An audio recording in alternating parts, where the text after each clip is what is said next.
majorité en fait, des investissements qu'on réalise en Europe se font en France. Et encore une fois, dans cette idée que la France est clairement le troisième pays aux côtés de la Chine et des États-Unis à une échelle mondiale, bien loin devant tous ses voisins européens. Et la France, vous nous dites qu'il pourrait concurrencer les États-Unis dans la course à l'intelligence artificielle. J'aimerais qu'on revienne sur la communication d'Emmanuel Macron autour de ce sommet de Choose France. C'est l'œil de Raphaël. Je m'attends. Ah, voilà. J'attendais la petite virgule. Comme chaque année, donc, Emmanuel Macron, Raphaël, multiplie les publications en ligne pour parler de cette opération avec certains clins d'œil.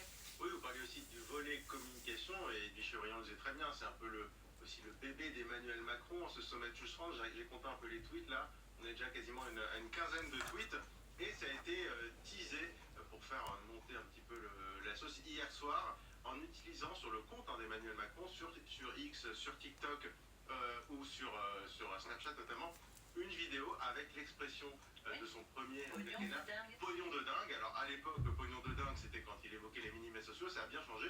Aujourd'hui, le pognon de dingue, c'est celui que mettent les investisseurs étrangers dans le sommet Choose France.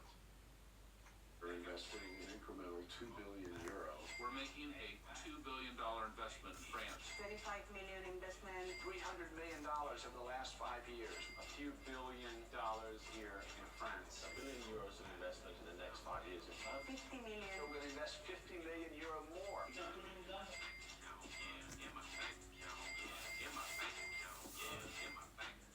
Alors c'était furtif, on a même entendu le pognon de dingue prononcé par Emmanuel Macron.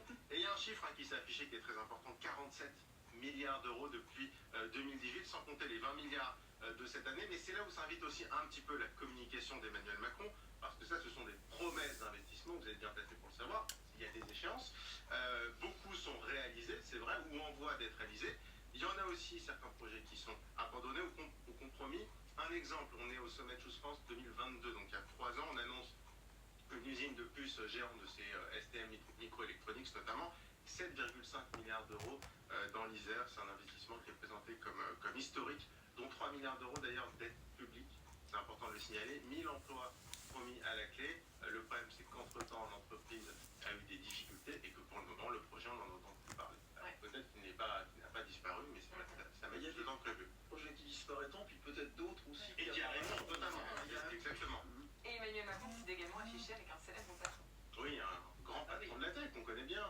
Evan Spiegel, le patron de Snapchat. Alors il s'est affiché sur Twitter, TikTok et évidemment sur Snapchat. On a vu justement Emmanuel Macron qui a diffusé une vidéo façon selfie pour l'inauguration des bureaux parisiens de Snapchat, 4000 m². J'ai vérifié, on est littéralement sur Google Maps à 3 minutes à pied.